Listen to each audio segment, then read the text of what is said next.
নমস্কার। Shivshakti জ্যোতিষালয় YouTube channel ও Facebook পেজের আরেকটি নতুন এপিসোডে সকলকে আবারও স্বাগত জানাই। আজকে হাজির হয়েছি প্রত্যেকের জন্য একটি সমানভাবে জরুরি ভিডিও নিয়ে।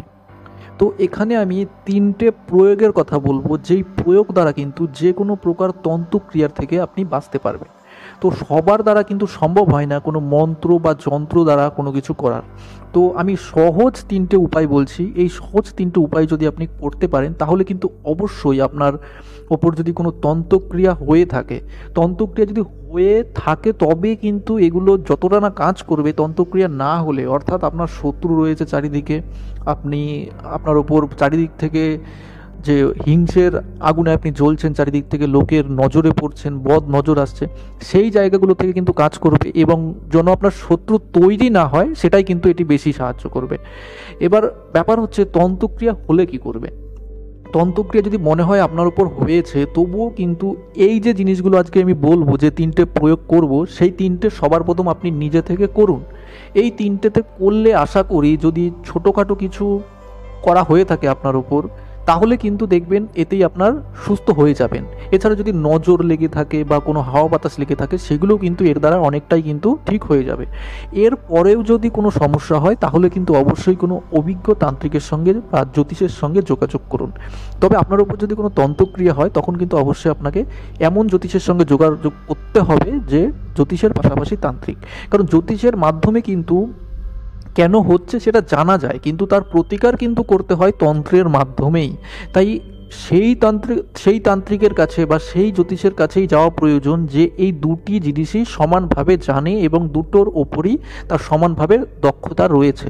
তাই শুধু জ্যোতিষের কাছে গেলে আপনি কিন্তু সেখানে সমাধান পাবেন না, আর শুধু তান্ত্রিকের কাছে গেলে কিন্তু আপনি সেখানে কেন ঘটছে তার উত্তর পাবেন না। তাই সবসময় চেষ্টা করুন যেখানে আপনি তন্ত্র ও জ্যোতিষ একসঙ্গে পাচ্ছেন সেই জায়গায় যাওয়ার। তো সেখানে কিন্তু আপনি সমাধানটা কিন্তু অতি সহজে শনাক্ত করে সেটিকে সমাধান করতে কিন্তু পারবেন। তো আজকে আমি 3টে উপায় বলবো যেখান থেকে কিন্তু আপনি বাঁচতে পারবেন কোনো রকম কোনো তন্ত্রক্রিয়া যদি হয়ে থাকে আপনার উপর, সেগুলো থেকে।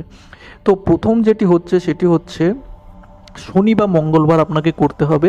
সর্বপ্রথম দোকানের প্রথম খরিদ্দার হয়ে একটি পান পাতা কিনে নিয়ে আসতে হবে এবং এটি লক্ষ্য রাখতে হবে সেই পান পাতাটি যেন কোনো রকম কোনো ছিদ্রযুক্ত না হয়, আর যেন তার যে বোটাটা রয়েছে সেটাও যেন অক্ষত অবস্থায় থাকে।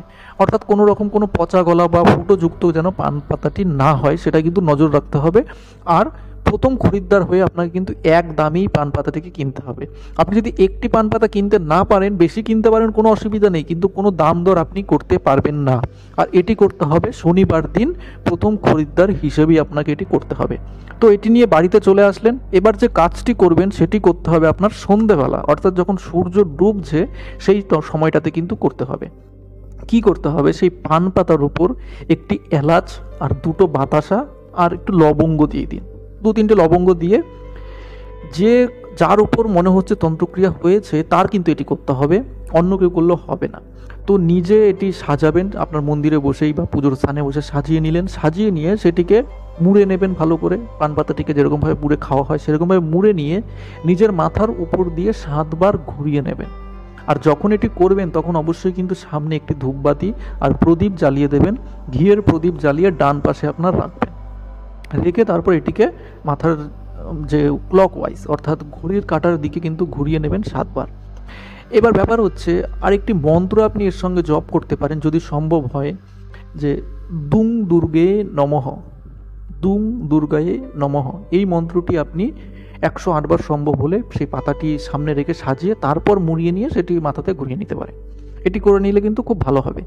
এবার এটিকে কি করবেন, এটিকে নিয়ে গিয়ে কোনো অশ্বত্থ গাছের গোড়ায় সেটিকে রাখবেন এবং তার মধ্যে কিছুটা জল দিয়ে, সেই যে ব্যক্তিটি করেছে তাকেই করতে হবে, যার উপর কোনো ক্রিয়া করা হয়েছে, সে সেখান থেকে ঘুরে বাড়ির দিকে চলে আসবে, পেছন ঘুরে তাকাবে না।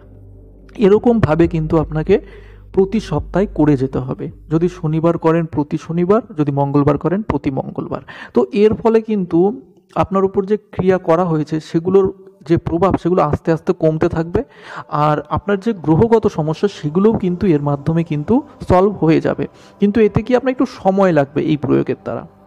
আর অবশ্যই আপনি এটি প্রথমে করে দেখুন, তারপর যদি সমস্যা হয় তাহলে কোনো অভিজ্ঞ জ্যোতিষ ও তান্ত্রিকের যে সাহায্য নিন।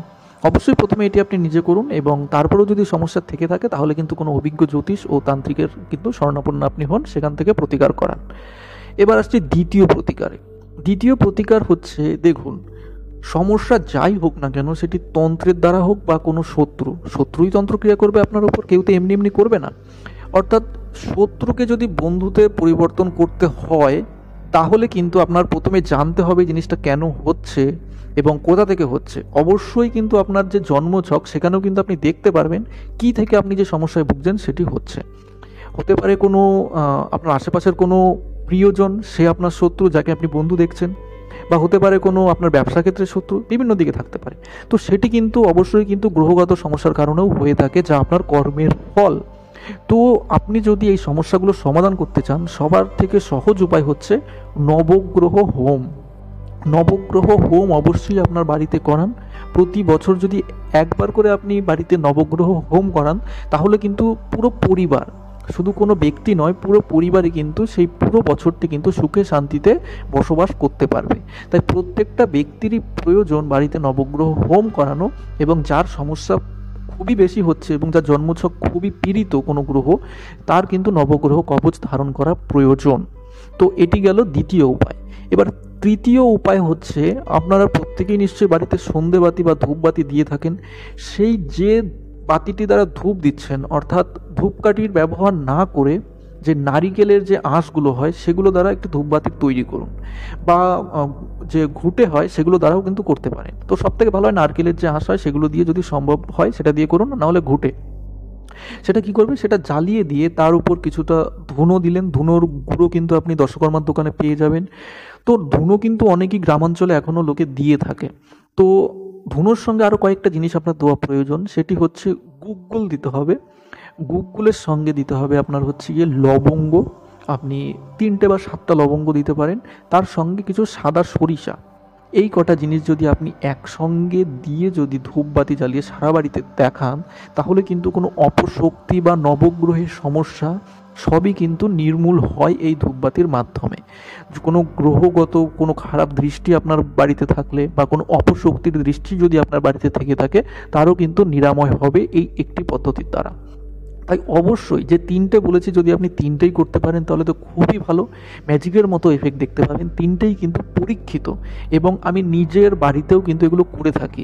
বিশেষ করে যে শেষের দুটো বললাম সেই দুটো কিন্তু করা হয়, এবং নবগ্রহ হোমটা আমি প্রত্যেককেই সাজেস্ট করি, এবং নবগ্রহ কবচটাও প্রত্যেককেই সাজেস্ট করি। আর যেটা ধূপবাতির বললাম সেটাও কিন্তু আমি দিয়ে থাকি। আপনারা যে যারা পেইড যারা কনসালটেন্সি নিয়ে থাকেন তারা কিন্তু জানেন, এবং তারা কিন্তু এগুলো করেছেন এবং তারা ফলটা জানেন। তো আশা করি এটা ভালো লেগেছে। আরেকটা কথা বলে রাখি, যদি আপনারা নিজেরা করতে না পারেন তাহলে কিন্তু আমাদের সঙ্গে যোগাযোগ করতে পারেন, হোয়াটসঅ্যাপের মাধ্যমে যোগাযোগ করবেন, আমরা কিন্তু সেখানে বলে দেবো কী করে কী করতে হবে। আরেকটি বিষয়, যারা আপনাদের জন্মছক বিচার করাতে চাচ্ছেন তারা কিন্তু এই ভিডিওর কমেন্ট সেকশানে আপনাদের যে বার্থ ডিটেলস সেগুলো দিতে পারেন, এবং একটি প্রশ্ন দিয়ে দিতে পারেন। প্রতি সপ্তাহে কিন্তু কি আপনাদের প্রশ্নের উত্তরগুলো একটি ভিডিও আকারে করে প্রকাশ করা হয় আমাদের চ্যানেলে। তো অবশ্যই আপনার কোনো প্রশ্ন থাকলে সেগুলো কিন্তু কমেন্ট সেকশানে দিয়ে যান। তো দেখা হবে আর একটি নতুন ভিডিওতে, ততক্ষণ ভালো থাকবেন। নমস্কার।